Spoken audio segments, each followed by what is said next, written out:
It's not a bird, it's not a plane, it's Superhero Slate. It's a weekly podcast where we talk about everything that's great.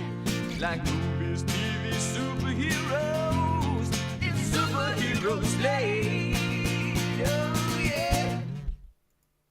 Hello everyone and welcome to Superhero Slate, the show where we run down the latest superhero entertainment news. We love TV, movies, and superheroes. Let's talk it all out. My name is Chris. And my name is Mike. And this week we're discussing the Jon Stewart casting confirmation for the DCU, Mike. It's a confusing mental hurdle because my only Jon Stewart reference point is the Daily Show with Jon Stewart. So I gotta pivot back around to comic books for this one. Daily Show Jon Stewart was not cast in the DCU. This is a Green Lantern Jon Stewart. Arguably, who was first, Mike? I don't know. We're going to dive into some Doomsday level MCU rumors that have been taking over at least my feed. I don't know about yours. You tend to get some different ones, but I'd be interested to know if you've seen any of this so far when we get to it. Spider-Man might be teaming up with Venom. I don't know if this is true or not, but we're gonna break it down. What happens if it is? What happens if it isn't? Who wins? Who loses? And more this week, Mike.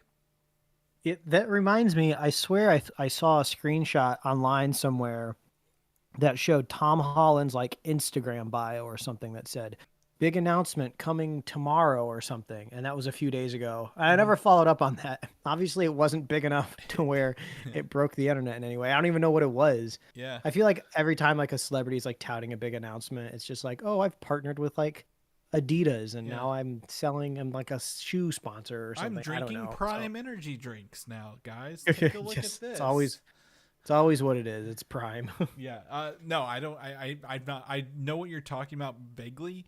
I kind of put a bookmark on that, like a little like follow up on this, and I've seen nothing at all. So my guess is maybe he went out and had the Krabby Patty meal at Wendy's and then was too disappointed to post about it. So big announcement, very disappointing. Yes, absolutely. I would agree with that. So we'll talk food here because I've been sending Mike nothing but food and snack announcement screenshots and reels the past week anyway. And I would say the Krabby Patty meal's out, and it is a Dave single with Thousand Islands. Folks, don't get excited about it. Like, it's fun to see all the people pretending to be Plankton or playing, the rave song. What is it called? The Jellyfish Jam song at the drive-thrus. Those are fun. The Wendy's employees don't deserve that. Okay, they're there to just cook some fast food and go home. Like, nobody really wants to be subject to that. But the food's it's not that exciting. The pineapple frosty is just a regular frosty with pineapple sauce. Boo, I say white frosty, not a chocolate frosty. And then today, I don't know if Mike even knew about this, but I sent him the Addams Family meals from Burger King that had the purple Wendy's Whopper, which is literally a purple bun on a Whopper and some Swiss cheese, and then the Gomez churro fries you can get at Burger King right now, which I think much better than Wendy's offerings. If I could I feel like we need to mark this down on our calendars. Is October just the month for like stunt burgers at fast food places? Because we both got to try the chicken Big Mac at the beginning of the week, and friend of the show Quentin Parker also went out and got his as well. So props to McDonald's for kind of nailing the simultaneous countrywide launch. We all were in different parts of the country. We're able to get it within like a day or two each other. It was great. Yeah, exactly. My wife surprised me with it. She was coming home from an appointment and she's like, "Did you eat lunch yet?" And I was like, "No." And she said, "Don't." So I was wondering what was going to come through the door. And then I'm glad I brought up my excitement for the chicken Big Mac because I don't think she would have thought to get it for me. And so I was excited to try it. It's exactly what we all thought it was going to be, of giant discs of McNuggets inside of it. I was going to say that's an interesting point because I told my in-laws, I'm like, we have the chicken Big Mac, and they were like, oh, so it's just like two McChickens on the Big Mac. I'm like, no, it's not McChickens. It's chicken nugget style chicken on this thing. It's an entirely different beast in and of itself. Yeah, it's weird. I do truly appreciate the fact that they created a new item, which is they had to start a new pressing line on the McNugget factory floor, to make these big discs. So I do like that. But in my opinion, it just totally gets lost inside of the Big Mac. There's a lot going on in a Big Mac. You got the Big Mac sauce, you got all the lettuces, you got the extra bun, and I Well, feel that's like really only it. kind of There's not a lot in there actually. I know, but I say feel like the beef is the only Yeah. thing that really can cut through it. Because I was biting into it and I was like, well, this is good, but I could not even discern the Yeah. chicken inside of it in any way. So it made me think, oh, maybe a McChicken actually would be a better swap inside of this. Maybe you could perceive it a little bit more. And I told you, my experience was like, it's fine, but it's super dry because a chicken nugget by itself is not a moist item at McDonald's, right? And I felt like it was so dry. And I'm like, well, maybe if I would have, I maybe took some McNugget dipping sauce and poured it over it a little bit as I went. Like, you know, maybe tried some spicy mustard or whatever, what have you, whatever your poison is. It might have taken it up a notch. But I was joking that I should have just got it plain and just like put the big nugget inside of like a small chicken nugget box and like pretend I was eating it somewhere else. I'm like, oh my God, look at this huge nugget. We got to put the big nugget inside of one of the crunch wraps at Taco Bell. Oh, yeah. Since, I mean, they're already shoving that big cheese in there, and I feel like we're on to something. My wife kind of unknowingly also got me nuggets with the chicken nugget Big Mac. Oh. And so I kind of got to look at them both side by side. The dryness that you're experiencing could be coming from the fact that the big flat McNugget is thinner. So I don't know if maybe they fried it a little bit too long or what the deal is, but yeah, a normal nugget way juicier than the thing they're putting in that Big Mac. But like I say, this is way better than just like shipping out a Thousand Island to Wendy's and just like squirting it on a Dave single, right? Yeah. So we just got to make a mental note. October is the month for these stunt burgers because I'm curious to see if the same thing's going to happen next year because we like snacks, we like the fun, we like the fanfare. Maybe this is like fall fast food season or something. We check up on White Castle, see if they have anything special going on their burgers for fall right now. Because they used to do the was it the ghost pepper? I think they had like since ghosts and Halloween season, like a ghost pepper one that was like seasonal, but like you can only add so much spicy things before you're like, yeah, we've done it, we've seen that everywhere. So, but overall food was good, and excited to experience some different things out there, and I think that was fun for me. On the flip side of that, I've been reliving my childhood, Mike. I don't know if you ever played the Dragon Ball Budokai games or Budokai Tenkaichi video games. I played them back in my day. Yeah, so we finally got a sequel after 17 years. The last one came out in 2007. The new one came out this year, Dragon Ball Sparking Zero. And it is by far, this is not a competitive fighting game. This is not Street Fighter, Tekken games. These are like, hey, if I'm going to go in with, Saiyan Saga Goku against one of the newer, like, Vegetas, like, I'm going to get my ass whooped. I don't have the health bars. I don't have the power-ups. I'm not hitting strong. You can beat them if you play smart, but, like, the power scaling is still in the characters. I think that's a really cool feature, but I've just been playing through the story mode.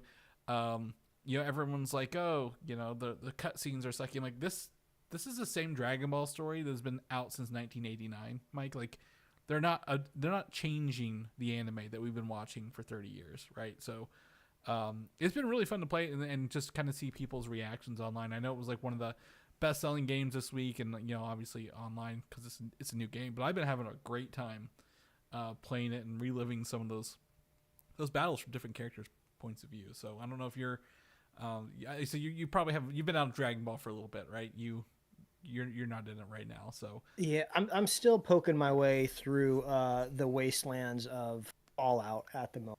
Mm-hmm. Yeah. And every once in a while, I dip into that Mario Wonder game that came out like a year ago. So that's a good one. Dragon Ball still fond. I still have a lot of fond nostalgia. But I haven't dipped into any game. I know, and correct me if I'm wrong, the chicken Big Mac meal at McDonald's, I think, is that like a Jujutsu Kaisen crossover meal? Is that what they called it whenever it's in the app? It's like, I don't think I didn't see any crossover. I think it's just what it is. Well, in the app, if you click on it, it's only under if you press the crossover button, or whatever. So, I was like, well, that's cool that there's like an anime or something. I guess maybe there was like a sauce or something that came with it. But I was like, boy, I'm really surprised they didn't do like a Dragon Ball meal at McDonald's, right, or something to tie in with the games. You know how like they like to do like tie-ins like that. So I was really surprised about that. Mm-hmm. And then today, so for those who may not know, one of our cats had her leg amputated last week. So she's in isolation. And I say isolation, she has her own bedroom, she has her own mattresses, her TV, she gets fed better than I do. It's really, a cat hotel. But she has to wear a collar when we're not around so she doesn't lick her stitches out. And so today I decided to sit in with her for a bit. And while she was taking a nap with me, I decided to watch Hellboy the Crooked Man, Mike, because we're in spooky season. And this movie is now out on streaming for those who may be interested in purchasing that. I don't think it's for renting. I think it's only purchasing right now. And it's hard to describe this. Yeah, so I had a good time. It's not the best movie in the world, but like, if you're expecting Hellboy, the last 3 Hellboy movies, and expecting something similar, you're gonna be very let down, because this is like, the movie just starts. He's on a train with someone from the BPRD, the other main character, or those 3 main characters. It's a girl, Hellboy, and they're transporting a spider possessed by a demonic entity.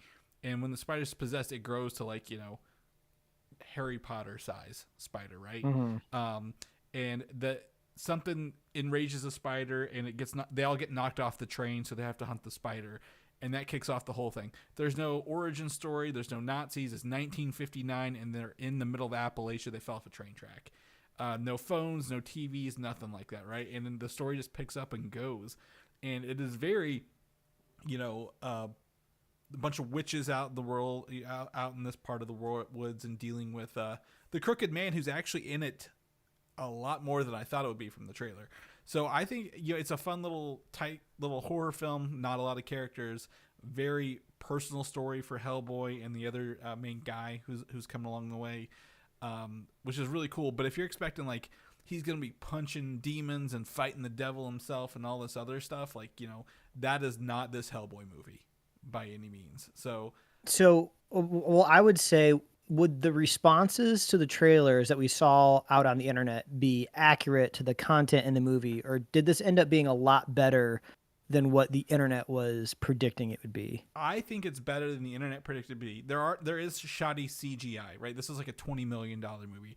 There are a few moments of really bad CGI. Like, there's a couple animals that they have in here, and it's bad. But I'm like, they're only in there for 4 times, and the whole thing, everything else is shot to be kind of close up, so you don't have to have full sets, right? They're not filming on green screen. It's out in the middle of the woods, real sets, or at least real locations. So I think it's better than that. The Jack Casey, I think is the name of the character, the guy who plays Hellboy. He does a really good job with Hellboy, but it is not the Golden Army, whatever the Golden Army follow up, or the one that's he's swinging around trees against huge giants from the last movie, right? It's much more he's dealing with witches and zombies. Do you think overall, because I do want to watch this movie, because it's not so much I am a Hellboy fanatic, but I'm more curious if this is just an avenue and a strategy for kind of superhero comic book IP, moving forward. Yeah, instead of holding on to an IP and trying to crank as much box office tentpole dollars out of it as possible, can you throw as little money as possible and just try to maximize the return, whether or not it ends up breaking any records? So I'm curious if you felt could you see maybe the theoretical Spawn movie that's kind of in this vein being successful? So that's a good question. So I think you bring up, this and Spawn have an interesting connection. And it's that the creators of the characters are very much involved with the production of the film, right? Was it McFarlane is Spawn? He was writing the script, and then whoever Mike Mignola, who created Hellboy, was writing the script on this. I don't think that's a good thing. I don't think comic book people or whatever can come over and tell a good story, but you have to have a good director behind it, right? Someone who knows how to bring that to life. The Crooked Man looks a lot literally, if you just picked up a Hellboy comic book off the shelf today, Mike, any random one, this feels like a standalone adventure that shot very dark, it's very contrasty, looks just like a comic book, and I think that works for this. But I think Spawn, being as more fantastical as he is, right? He has the hook and chain, the wings, a lot more reliance on CG. I don't think that would work, but I could see other small comic books, indie comic books, right? Like things that aren't owned by Marvel or DC, things at Dark Horse or Image, getting this kind of treatment and getting good responses and financial returns on it. Good to know. I'm gonna try to fit this one into my schedule. Maybe I won't be able to watch it all at once, maybe in parts, but yeah, very curious. But thanks for reminding me that it exists. Yeah, I forgot about it. Absolutely, it's an hour and a half. It's a brisk hour and a half. It doesn't linger. It, like I said, the story starts and it just goes, and then it gets to a good ending point and it's over. So like it feels just like like we mentioned before, like you don't have to know the history of Hellboy. You kind of pick it up, you just kind of go into it, and it's him with a gun fighting demons in the woods. So it's pretty interesting. I would say the one thing I wish I did do is turn on subtitles, because those Appalachian accents, them real nice draws, like not Southern draws, but like, you can't understand some of the people in here. So I'm like, I need to turn that on next time.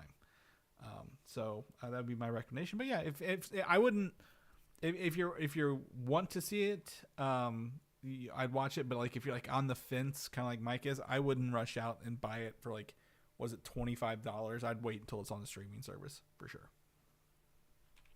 Moving into movies that are not doing well financially, Mike, and we're going to talk about Joker 2 probably a couple more times here. And last weekend we reported it was going to make on par with Morbius, around $39 million. Apparently it made less than expected at $37.2 million. And this weekend it had a drop off. I think it was like 82% or higher. The second, it is the worst drop from first weekend to second weekend ever for a superhero movie. And I think they said it was 82%, which is not good when we talk about word of mouth and legs, right, Mike, in movies. I think Beetlejuice, which is on VOD, came in third over this movie, and it has been out forever. Also not a good sign when James Gunn has to make official statements of like, this is not a DC universe movie. There's a reason you didn't see the new DC logo in front of it when you went to the theaters and you only saw the Warner Brothers logo. It's pretty crazy, right? Because it's like, I get it from both angles, right?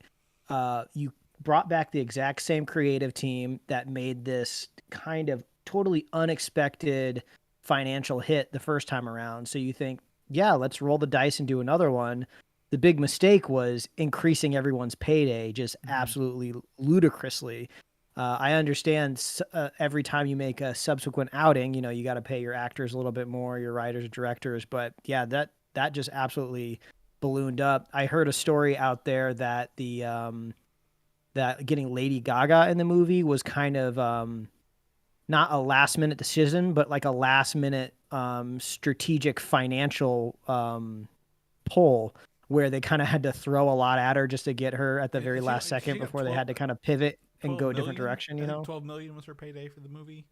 Yeah, there's a lot of articles out there. Like I'm taking them all again with my grain of salt, because it's all about the blame game now, right? Who's at fault, who's not at fault is what it feels like when a movie crashes. And right now they're like, Joaquin Phoenix said the movie came to him in a dream, and Todd Phillips is like, well, we wanted to actually do this as like a short run Broadway play first, or instead of a movie. And then it's like, who's really at fault? And I blame David Zaslav for just greenlighting it, right? We didn't need a sequel, and it feels like no one really wanted to make a sequel when I watched this. So I blame him. He's an easy target right now. He makes a lot of bad decisions. So yeah, I think technically on paper this might have been greenlit before he took the reins, but as we've seen, he clearly has the ability to axe movies at any point in their development cycle. Yeah. So either way, but yeah, I'm not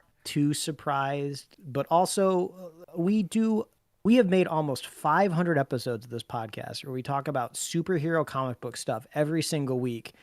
And I couldn't even get myself out of the house to go see the movie. So that just goes to show you there either something flawed in the marketing, something flawed with the concept of the movie. Like you just couldn't get butts in seats, and that was the problem. Mm-hmm. Yeah, no, I pulled up just to make sure. David Zaslav did greenlight this because he wanted to recover from the losses the company suffered throughout 2021 due to sending a lot of their films to Max. So he did greenlight that. Well, this was not the way to do it, Zaz. Yes, and I think he did it like 2 months, or they started production 2 months before James Gunn and Peter Safran came online. And I don't even think they would have done anything. But either way, it's not a good look. It's not a good look at all. So I would be more excited to hear your reaction to that movie than Hellboy, Mike, if I'm gonna make a request from you. So if you get a chance to peek at that one. Good news in the DC world. Lanterns, the series, they have officially cast Aaron Pierre as Jon Stewart, the Green Lantern, the DC character. People may know him from Justice League Unlimited or other Justice League kind of shows kind of growing up. Aaron Pierre, he's recently been in the movie. Oh my gosh, I had myself prepped to say for this. It's on Netflix, Hacksaw Ridge, which is getting a lot of attention. Gathering up. He was also in the Krypton TV show. He's been around quite a bit, and will be voicing Mufasa in the Mufasa movie coming up, Mike. I mean, you look at the guy; he looks like a superhero. Yeah. So I think this is a good direction with the casting. And then we have I cannot remember the guy's name. I always just call him Coach, showing up in Lanterns. On the other end. What is his name? Oh, Kyle Chandler. That's what it is. Yes. I'm looking forward to this duo. I want to see what do live action Green Lanterns look like done right. Mm-hmm. Right? Like we've only seen like very unsuccessful or glimpses of them in other projects. So I'm really excited to see how they nail this one. Absolutely. And I think if they get this right and they move on to a different season. They have these two. They have Guy Gardner, played by Nathan Fillion in the Superman movie. But I want to get to Kyle Rayner, who was another Green Lantern. And the difference between Kyle Rayner and all these other people is that these guys are more military, right? Hal Jordan was a Air Force pilot. I forget what Jon Stewart was, but like they're very like militant, if you will. And Kyle Rayner, yes, all these Green Lantern names get me confused. He was an artist, so like when he created his Green Lantern constructs, he came from the mindset of an artist rather than someone making guns and battle weapons at the end of the day. And I would love to see that character and what, like you mentioned, done well in a Green Lantern with the constructs. So we'll take a look at that. Some other news in the Lantern series. The series is reportedly eyeing actress Kelly MacDonald as Boardwalk Empire as the love interest for Hal Jordan. Reportedly, she will be a sheriff from a town in the show, but not Carol Ferris, which I don't know if you remember at all, Mike, was played by Blake Lively in the Green Lantern movie with Ryan Reynolds. All right. Carol Ferris also becomes the Star Sapphire, who's another Lantern, which is like the Pink Lantern Corps, if you will. And she still could exist in this universe as, obviously we're going for older Hal Jordan, but I don't know. I got a lot of hope for this show, Mike, right? I always say Green Lantern's my favorite DC property. Sounds like they're putting some work into it to make it happen. So, anything else on Lanterns before we swap into the Marvel news, which is going to be the rest of the show? Feels like. Let's swap. All right, MCU. So this is a little bit of fun bit for me. So some rumor from a well-known scoopers. Oh, we have a lot of scoopers in this. This one's My Time to Shine. Hello. I don't know if you've ever heard of them or not. But they're rumored to be developing the first ever MCU set video game. So you would actually get to play alongside the heroes in the Marvel Cinematic Universe rather than games that are like adjacent to it, I guess, if you will. Yeah, I mean, we've talked about this before when we've mentioned, I think Gunn and Safran also kind of want united video games and their story at some point in time. It's the development time, right? It takes so long to make these things that it seems like your best thing that you can do is maybe go back in time and try to carve out like a prequel story. That way your bookends are already set and you just kind of explore in an area, which kind of helps my prequelitis a little bit because I always hate it when I know what is already going to happen with these characters. But in a video game, story's only one element. The whole other component is just having a fun, addicting gameplay mechanic. Yep. So it would be kind of cool to see these characters rendered on screen, because even though like the Insomniac Spider-Man universe is amazing and the addition of Wolverine looks really, really cool, it is kind of like lacking, like, oh, they can't really bring in that classic like Avengers score through like, any of the levels. We don't have any like visual similarities. They kind of have to build up their own world, which is not a bad thing, but I would be curious to see how they could add through a video. And I'm, and I hate to say, the one that comes to mind is like a multiversal video game, right? Like maybe you get to your character from a different universe. Maybe you have different powers. Like, can you imagine like, playing a video game where you get to create the sling ring portals? Obviously you can do it like Marvel Rivals, but that's like a busier game. But like maybe you get access to people's abilities around you as well. Because I'm trying to, what kind of person would you be in this? Like just a normal human? That'd be kind of sucky, right? To just exist and do stuff around. But like if you're able to like, oh, I get maybe some Iron Man gauntlets or like a Doctor Strange sling ring or a shield block thing, or the ability to utilize some of their powers would be interesting in that regard. Now I did want to say that this is not part of the current video games that have been announced for Marvel, and not having ones in the MCU are just fine, because we've talked about Marvel 1943, Black Panther, Captain America, Iron Man by EA, Wolverine, as you mentioned, by Sony. There's a Black Panther solo game in the works, and the Blade solo game in the works as well. So I would like you said, I'd love an MCU set video game. What if it's that they use that King Thanos that we've seen in the Disney rides?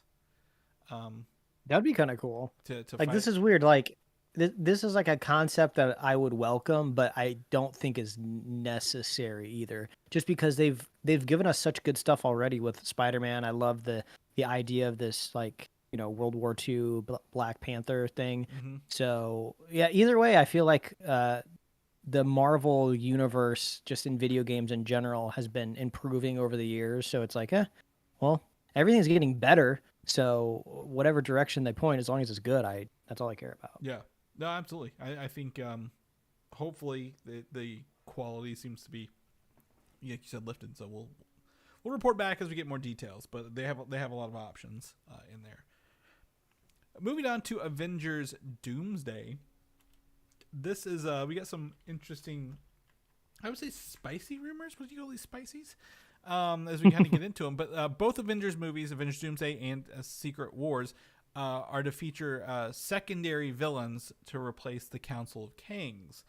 And the previous drafts of the script, that which were reported before the rewrites and the recasting, had different Avengers teams fighting Kang variants. So there would be a team up against Rama-Tut, a team against Scarlet Centurion, and a team against Immortus, who we saw at the end of Quantumania, right? Mm-hmm. So they're just going to be essentially be replacing, these Kang variants with other villains, either through assignment by Doom or creation by Doom, if you will, which works out. I think the idea of multiple Avengers teams fighting different areas is interesting to me, right? We kind of get a little bit of that Infinity War, and I think it'd be, and I guess in the in-game, when they went to different time zones, they were fighting different things or going up against different obstacles. So I think this is a pretty cool idea at the end of the day for these movies. Yeah, I think one thing that's going to be really helpful in general is we just need the characters to reunite on screen again so they can reset the stakes of everything. Because we've been trying to kind of reboot these new phases and build up to a new Avengers world, but everyone has been relatively sporadic off in their own worlds. And I can't even like imagine them interacting just yet, to form like a cohesive, like new Avengers team. Whether you like Joss Whedon or not anymore, he's aged like milk with his time in Hollywood. It seems like he did a really good job in the first Avengers movie of bringing all the characters on screen together and like them working through their drama and coming together as a team for like fighting a greater good. I'm kind of curious what is going to be the villain that unites everybody, because it was pretty easy in the Avengers movie, right? Like aliens come out through a portal, attack New York, or just like Loki showing up. And is he in Germany or is he New York when he like steals the something from that museum. Was Yeah, it the scepter he steals from the museum? it's not the scepter. He has the scepter the whole time. He steals the power supply to power the cube to open up the portals. Yeah. Yeah, so it's just like I wonder like what is going to be the inciting incident, right? Like something needs to happen to bring all these characters together, and I'm really curious what that is going to be. And I guess it sounds like previously it was going to be like a random Kang showing up causing some havoc. I think it'll be incursions. I think it was always incursions, right? The two planets crashing together. But obviously they probably were like, oh, well, these Kang variants, this is one of them's universe, and he's going to fight to keep alive, and here's another one. So my guess is going to be the incursions, but instead of a Kang thing, it'll be instead of Kang proper, it'll be Doctor Doom saying, I will save you all, and kind of pull you together, becoming like a god Doom. But we'll get to see that, because the other point here is Doom and Mr. Fantastic dynamic has been reported to be similar to Tony and Thanos in Infinity War Endgame. They knew each other, but they didn't have a lot of screen time together, right? Just the first movie, the battle on Titan, and then the second one, the end battle there. So it's going to be interesting to see these two interact in there, because we haven't met Pedro Pascal's Mr. Fantastic, but obviously he's going to be very intelligent, very smart, probably the smartest person in these two movies, and they're going to have to utilize him to go up against Victor Von Doom, if you will. But for those people who love reading their spicy novels, this is where the rumors really get interesting. And that is that Wanda / the Scarlet Witch is to be the Baroness and love interest to Doctor Doom in these movies. And he will be... Yeah, go ahead. The witchy side of Marvel is absolutely heating up in my social media algorithms. People talking about Agatha all the time in my feeds. So I'm guessing that there is a lot of heat over at Marvel to bring Wanda back in a big way, and this seems like a pretty big way. Yeah, we've known for how many years have we been reporting they're doing a Wanda movie, right? Like, I don't think it's brand new, but it probably helps. But like, Doctor Doom will be helping reshape realities and traverse the multiverse with her powers. And we know that she has some multiversal powers and the ability to reshape realities. And there is a comic book for people like, oh my god, I've never shipped them before. Well, there is comic book source that does this. There's a series called Children's Crusade, which was the follow-up to House of M. So House of M is where she says no more mutants, and then afterwards she had lost her memory and was living alongside Victor Von Doom in Latveria. So she didn't know who she was. She didn't know who her kids were, who were created out of the House of M, all this other stuff. So there is comic book stories based on this already. So it's not like, oh my gosh, they're just making something up to, feed that. So I'm excited to see how those play into this at all. Yeah, we saw Wanda get crushed by a bunch of rocks. Wanda.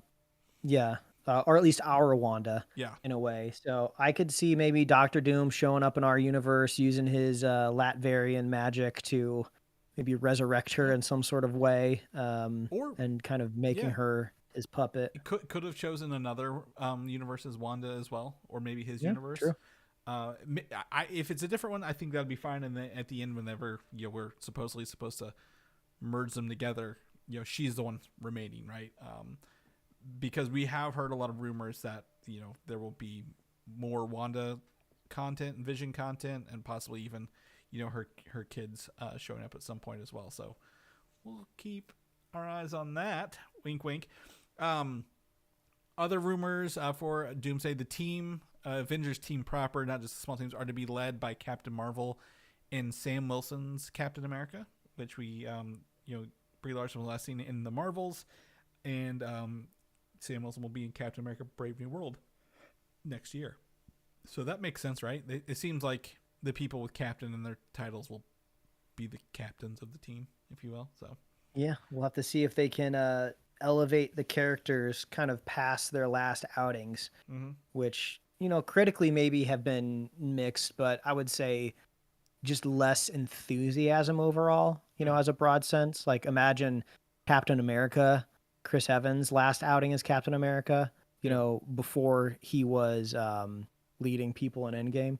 And then we have our two other captains showing up that, I don't know, it's just been a mixed reception. So I would hope like a good writer and a good director can just like reground everything and just make everything exciting again. Well, I would love to see where the Avengers stand after Brave New World, right? We've seen in the trailer a dozen times that Harrison Ford wants to, you know, recreate the Avengers. We know Thunderbolts might be Avengers, new Avengers.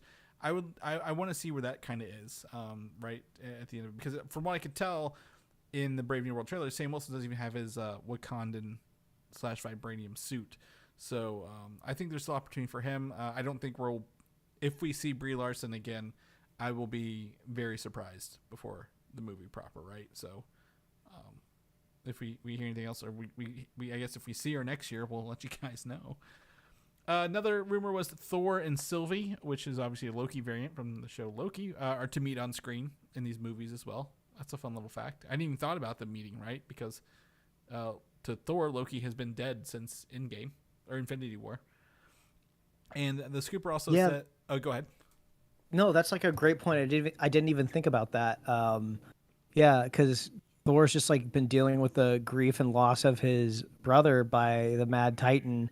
And then to think, oh yeah, there is a version of his Loki, technically, I guess part of a different timeline, that is out there that has just absolutely redeemed himself and is the only thing that's holding the universe together as it is. I think that would be that's going to be a cool moment. I'm looking forward to that. Yeah, absolutely. Yeah, that's a Thor moment we need after kind of like Love and Thunder, right? Like something that has that actual gravitas to it and means something with that connection and all the time they shared. And then lastly, in the Avengers world, the scooper has also said that he's, quote unquote, "I'm very excited because it will feature some of the most important storylines." Oh, this is next year. Next year's movies will feature some of the most important storylines that will set up the groundwork for Doomsday and Secret Wars. So it sounds like next year's movies, we know 3, possibly 4 with Blade, if it comes out on time, will be leading this up. And I hesitate to say, yeah, I believe this, because 2 of the movies I see very connected to each other, right? Captain America, Brave New World, Thunderbolts, very much in the American set. Hey, you know, this is espionage and, you know, political veins. The Fantastic Four is going to be multiversal, obviously, and probably set up some of that. I just don't know how. I'd love to believe this and say, yes, they can do it.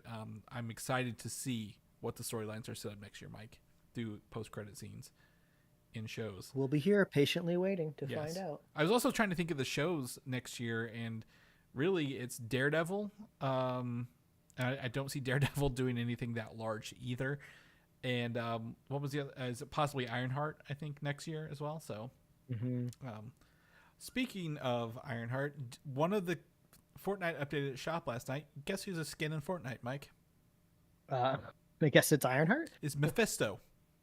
Oh, I'm like those sons of bitches. They're learning this 4 years late, but they found out people want to buy Mephisto, so we'll see if that's a popular skin. Moving in, we talked about Thunderbolts here a little bit, and I know I'm very excited for this movie. I'm very biased, obviously, with the Century coming out, but the rumor is that Val, played by Julie Louis-Dreyfus, will be associated with other MCU villains, creating sort of like the MCU's version of the Cabal, which was the Dark Avengers. Like, you know, all the villains were conspiring together. The rumor is hinted at being Wilson Fisk, Zhu Jialing, and possibly Sharon Carter. There's no guarantee on Sharon Carter, but the other 2, Wilson Fisk and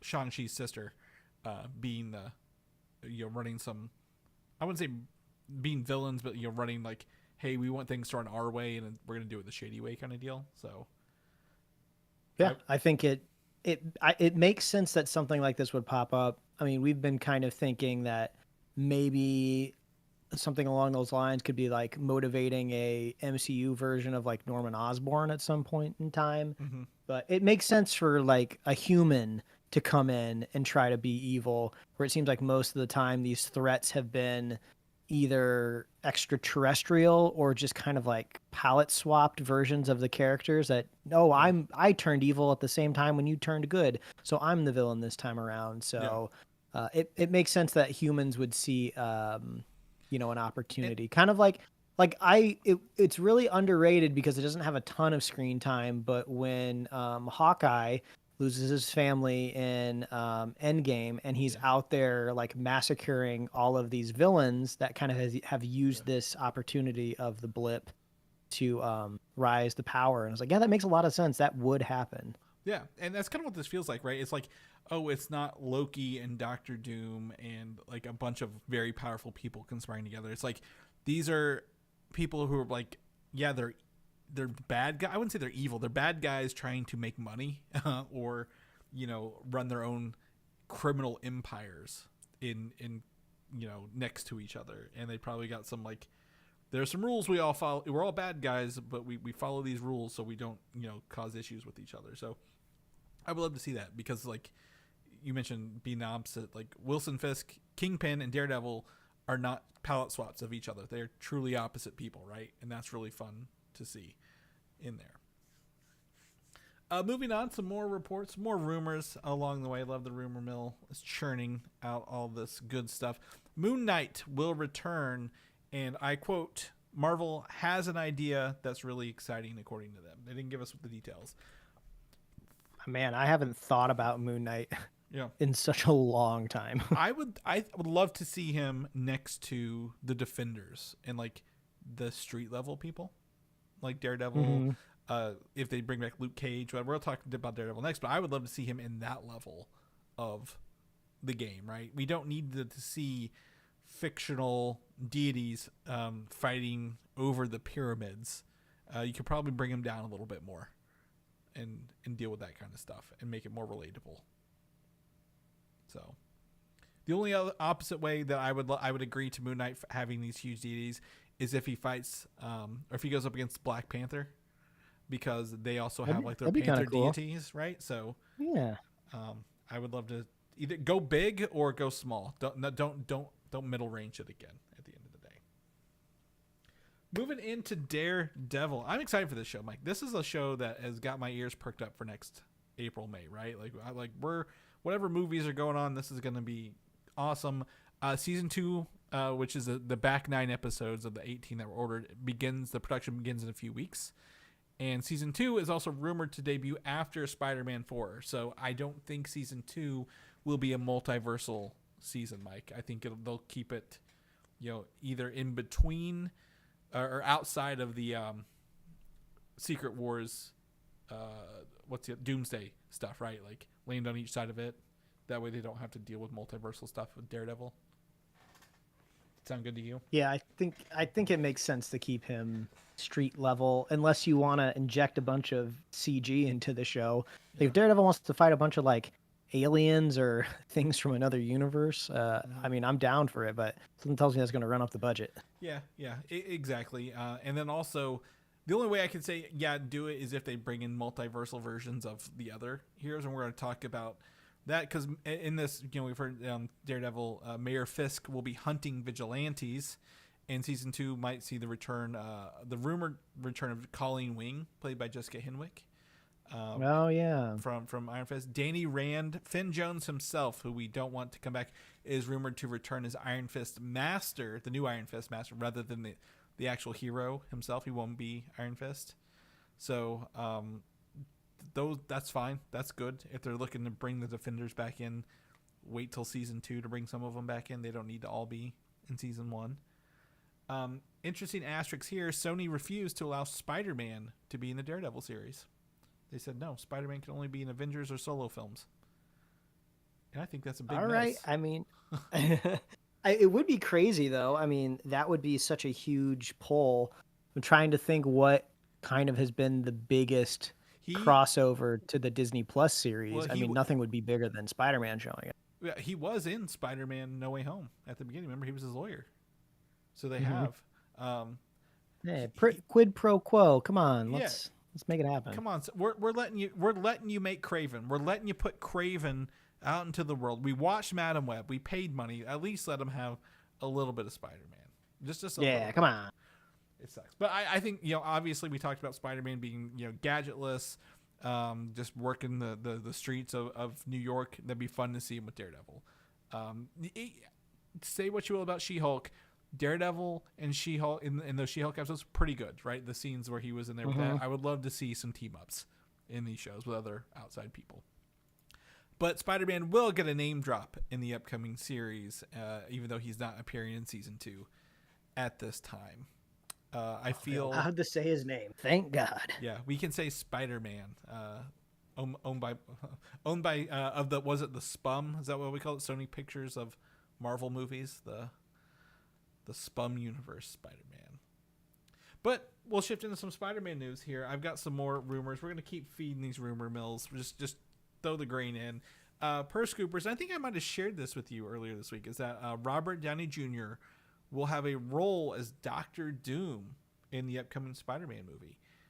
And it will be released in the middle of both Avengers movies and will bridge them kind of together. So I'm feeling it's going to be a battle world-esque situation. Not necessarily where they're fighting in battles on this, but like where it's like all these different New Yorks were pulled together and merged to create one patchwork New York.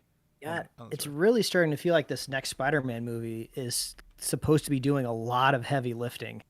Like it's got a lot going on. It seems to be like the Captain America 3. This is kind of like, is this going to be like the Civil War where they're just setting all of these dominoes up for the next Avengers movie? I wasn't anticipating it, but I mean, Spider-Man's a big character, even though he's ostensibly kind of like a young teenager. I don't even know if he's technically a teen the next time we see him on screen.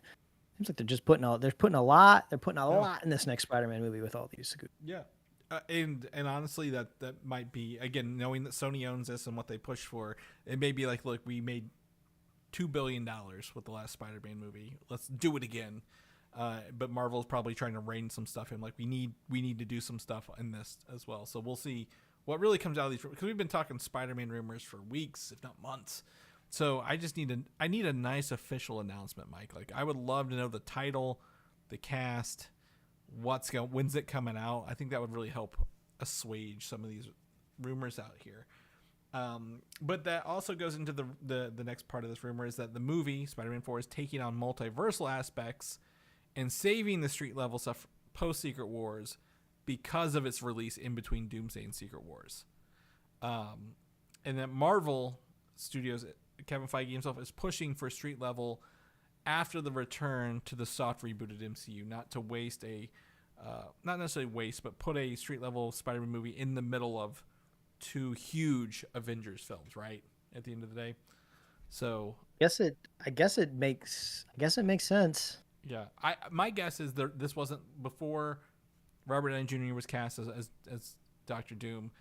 It was probably not in the cards. It was going to be like, we're going to do small stuff and this, but then like if we got RDJ and he's got the history with Tom Holland and all this other fun stuff, so let's see what we can do. It just seems to be kind of getting bigger and bigger, but like you said, an announcement would help. Here's where I start to lean into very wary rumors, is that it could be a crossover for Venom and Spider-Man. That Noel will be involved with this all-black sword, not the same one from Thor: Love and Thunder, but I guess a proper one.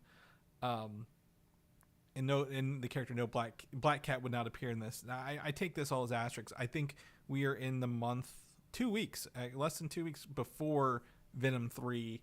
I think a lot of people are conflating Venom rumors with Spider-Man rumors, and I don't think this will merge. And it makes you wonder how much we should be taking away from any post-credit scene in a Sony villain universe movie, right? We've had a lot of promises in those post-credit scenes that have barely turned out to be anything at all. So I'm sure that this Last Dance movie is going to have something teasing us at the end of the movie, and I would say it's a coin flip whether or not it ends up being anything. Yeah, the last one was interesting. It had the them transport to that new universe, right, where they saw Spider-Man on screen, which was really...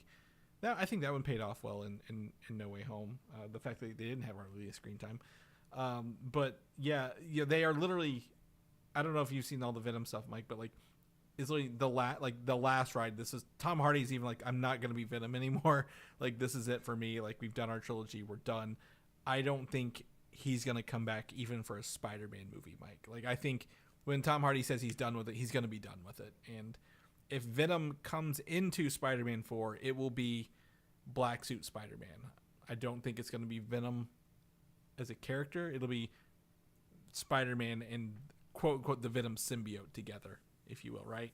So I just hope they're not conflating these rumors.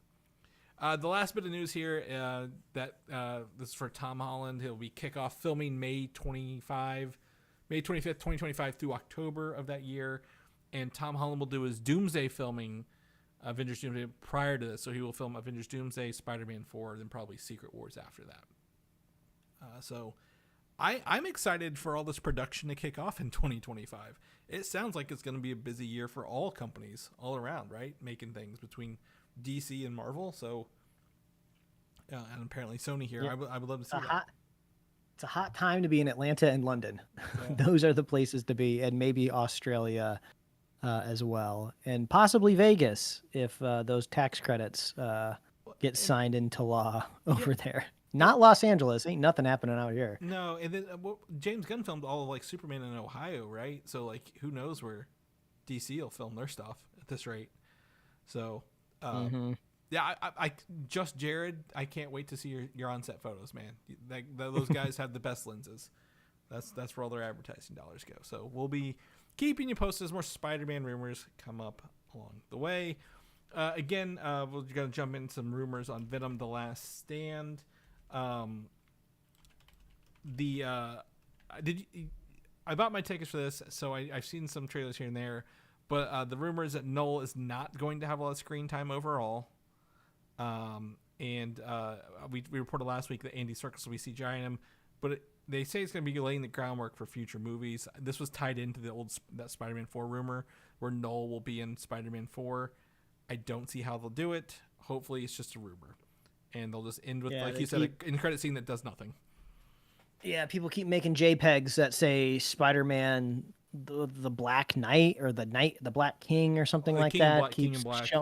King in Black, or whatever, which is very weird title, I would think. That's the name of the comic book series from that. So as we talked about last week, right? Marvel takes comic book titles, but they never do the story. But yeah, go on. Yeah, it's a relatively new story, so we were talking about that being the quickest from comic to on-screen adaptation. But I don't know. I want to know what goes on in Sony's head when they send the lawyers over to the neutral ground conference room where they talk to Marvel's lawyers and they start hashing this stuff out. It's so funny to me. I'd love to be a fly on the wall. Pirates of Caribbean style. They parlay out on the beach. But yeah, I mean, the other part of this was Andy Serkis has signed on to multiple films, with collaboration of Sony and Marvel Studios. Andy Serkis obviously was Claw in several movies, and then he's been he directed Venom 2, and now he's going to be CGI for Null. Contracts, they can sign up for 20 movies if they want to. That doesn't mean they're going to make 20 movies at the end of the day, right? It's just like, hey, if we make more, we want you to clear up your schedule for us. But I really feel if Kraven doesn't land in December, Mike, is the nail in the coffin for Sony's movies. They're not going to make any more at the cost. Expenditures. It would be nice. I was listening to a entertainment podcast recently where they yes, where there had been some rumors out there that Sony might want to actually beef up their entertainment division and try to invest more in their studio side of things. So I don't know what that looks like. Spider-Man related, you could look at that as maybe they want to make even more, or you could look at it as let's sell this Spider-Man stuff, get a nice big chunk of change to get these rights sold, and then we'll invest that in something somewhere else. But it seems like they're still strategizing over there at Sony. Yeah, I mean, I've also heard that they want to sell off completely, right, and just get rid of is it Columbia Pictures? at the end of the day. I'm looking up here. Madam Web worldwide box office, it was 100 million. I wish they told us how much they thought the production schedule or production costs were, but obviously they never release those officially. I want to say they're hemorrhaging money, and that's why we haven't seen advertising for Kraven yet. Venom, I think even if it doesn't make money, I think it will make money. But like because it's the last one, like they just need to break even. They're not looking to make a fourth one. But I think Kraven, all the time and money they put into it, the number of delays it's had, I think it is going to be it. But we'll go ahead and talk about it. We had a little bit of Kraven news here before we wrap up, and that's the new trailer for Kraven was classified to play in front of Venom 3, so expect them to be doing that. I'm going to estimate that there's no post-credit scenes in Venom tied to Kraven. Do you think that's true? Yeah, that would be yeah, what that is the question, right? What is Venom trying to prop up at the end of the day? If this is a true like send off, end of a trilogy, I feel like a lot of times creatives want to keep the spirit of it and just send it off into the sunset, and they don't do any type of end credit scene. I think Endgame. There's really no end. Yeah, exactly. So I don't know. Let's find out what the hell Vulture's up to. Yeah, let's just have all of Vulture's continuation in this universe just be an end credit scenes. Yeah, but he's not. That would be fun. We'll stitch them all together. He's not in this universe though. He's in the Morbius universe.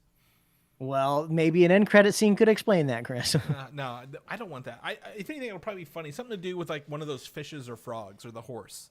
What do you think? It'll be one of those animals. Oh yeah, like there's like a little bit of symbiote left over, and it jumps on like a little field mouse or something, and it runs off into the sunset. Yeah, it's something silly that's not.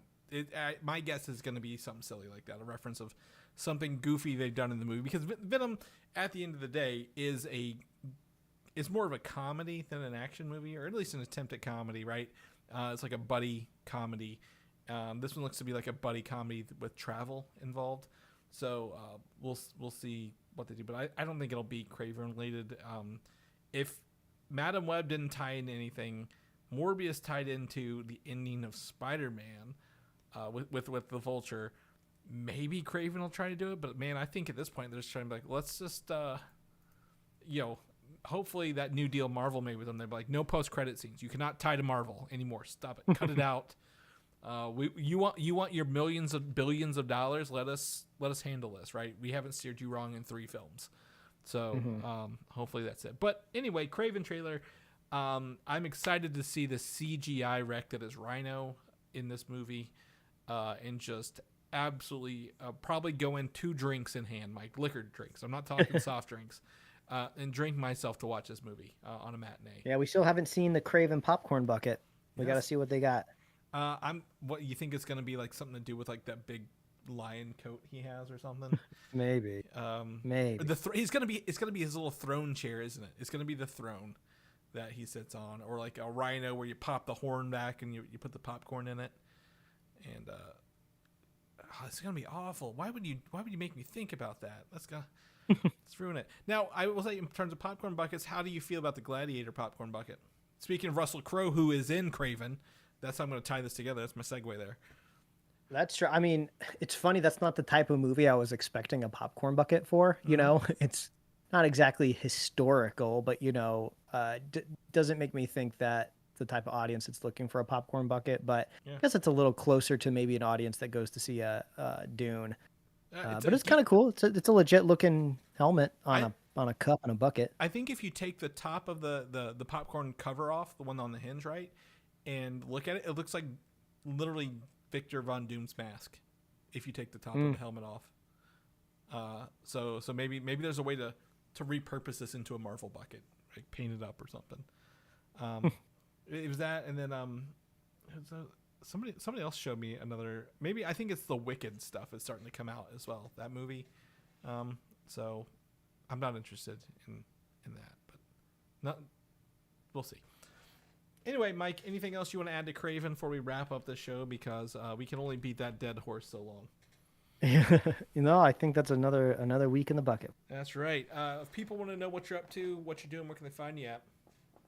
Yeah, they can read my webcomics at liferewardsrisk.com and pickledcomics.com. Chris, if people want to catch up with you, where can they find you? Find me on Instagram, Valdan87, VALDAN, or Video Game Systems of the same name. While I'm playing Dragon Ball Sparking Zero, people know about the show, what we're doing, where we can come back every week as we inch closer and closer to 500 episodes in 10 years. Where can they find that at?